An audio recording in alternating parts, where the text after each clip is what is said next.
Hello, everyone, and thank you for watching Northwest Public Broadcasting's Vote 2026 coverage of the 4th Congressional District primary in Washington State. That 4th district has been long held by Dan Newhouse, but after announcing in December he would not seek re-election, that left a seat open for one of 11 candidates on the primary ballot. My name is Matt Lovelace. Today, we at Northwest Public Broadcasting, in collaboration with AARP of Washington State and the League of Women Voters of Benton and Franklin counties and the League of Women Voters of Yakima County, are helping you get to know some of these candidates. Some newcomers, some familiar challengers, and we have some questions for them. This is not a debate nor a forum.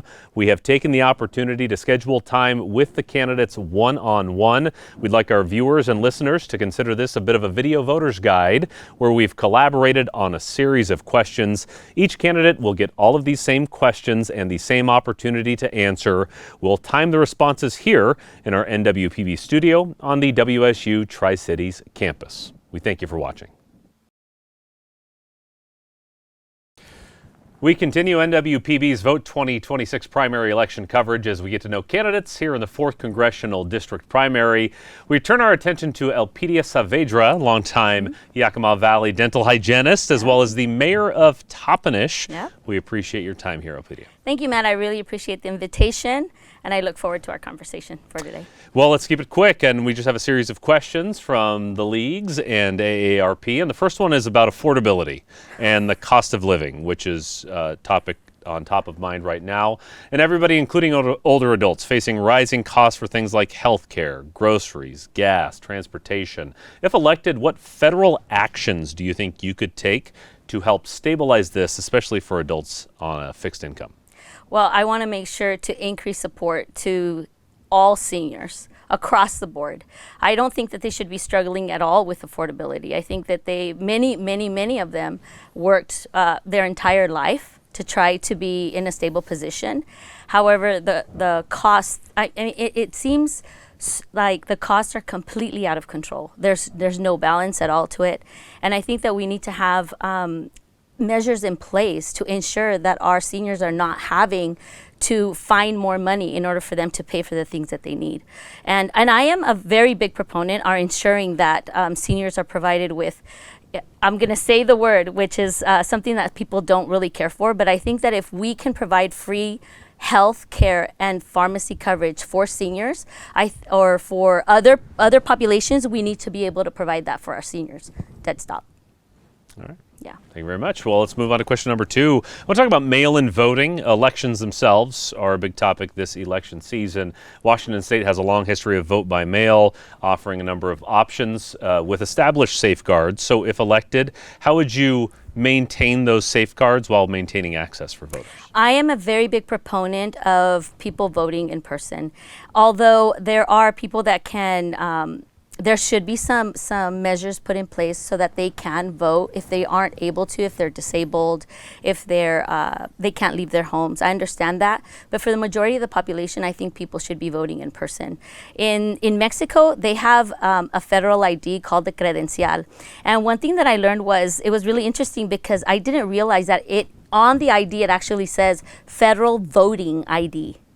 And everyone has to show that in order to vote. And I think, I think we need to have something like this because our elections should have integrity.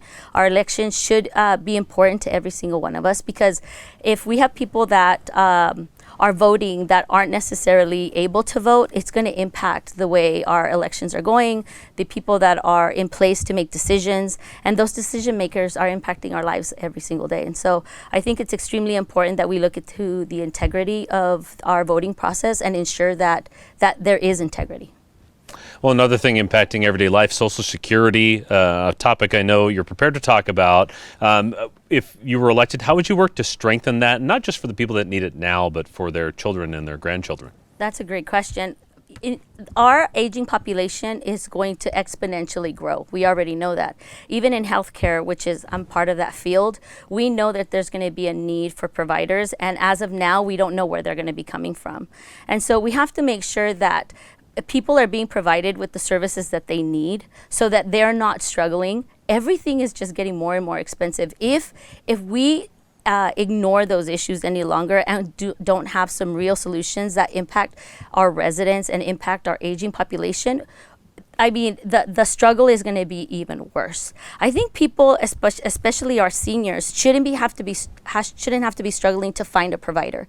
They shouldn't have to be struggling to pay for their medical costs or their healthcare costs or their medication. But even for my mom, that's something that is happening today. She sometimes says, you know, she asked me to go with her because she feels like she needs somebody there to listen to what the provider's telling her, because she's afraid that they're going to say something that she's going to miss, or they're going to want to do something that she just can't afford. And it breaks my heart. And more seniors are going to be facing that. If we don't do something now to address that, it's going to just get worse. Well, and a somewhat related question about caregiving for the elderly. And I'm wondering what you would say to help the families of caregivers to not only save money, but to save time in caring for their elderly. Well, we have to have measures in place, especially since the population is getting older. We need to expand some of those benefits to people to be able to take care of their families. My mom has a large family, and so she has 10 children that take care of her. But what about the people that only have 2 or 3, maybe 1 child? And I know many of my close friends and relatives that are currently facing that right now. They have aging parents. They themselves are seniors, and they're not sure how to help their parents, or if they can even be a strong enough support for them. And I just think that those people need to also be provided with a way so that they can balance their own financial needs as well as to be there to provide for their parents. It's a situation that I feel like right now there aren't any real answers, and I would be one of those people pushing for that. We have to expand that. There is so much fraud and abuse right now in other areas in our federal government that if we stop that and use that money that's being lost, trillions and billions and trillions of dollars, we can then use those funds that are being lost in fraud and abuse and help the people that are currently right now struggling and that are going to be struggling in the future. All right, one final question for you, and this one about tribal relations.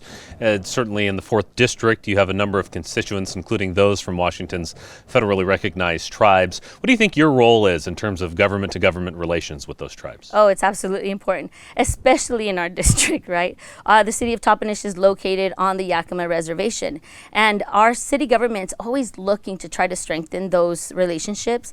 It's a bit of a challenge because there's 2 legislative bodies that are involved, and some people say 2 populations as well. But those relationships have to be extremely strong, because as long as we don't have the connection, if we don't have that communication or that networking, we're always going to be struggling. In order for us to advance and to be progressive, we have to come together, have some mutual understandings, and at the end of the day, be looking to mutually benefit our populations. At the end of the day, I always tell people, I hate the division. There's so much division in government, even now, between different parties, in local governments, between different governments. I hate that. And I tell them, how are we supposed to advance and get to a better place if we can't come to the table and have hard conversations, at times difficult conversations that make people uncomfortable? Sometimes, rather than people having conversations and being transparent and honest and then listening, what they do is that they get angry and then they start attacking one another. And I'm just not about that. I want to have those difficult conversations. I want to be very transparent. I want to be clear. I want people to know where I'm coming from and also hear where they're coming from, so that we can get to a positive outcome. Elpidia Saavedra, candidate for the 4th Congressional District, thank you for being here today. Thank you so much, Matt. Really appreciate it. We want to thank everybody for watching these conversations with candidates in the 4th Congressional District of Washington. And a reminder, ballots go out beginning the 17th of July. That begins an 18-day period to vote. We encourage you to vote early, as the top 2 candidates in this primary will move on to the general. The official primary election day is August 4th. On behalf of the League of Women Voters of Benton and Franklin County, the League of Yakima County, and AARP of Washington State, we thank you for watching Northwest Public Broadcasting and our Vote 2026 coverage.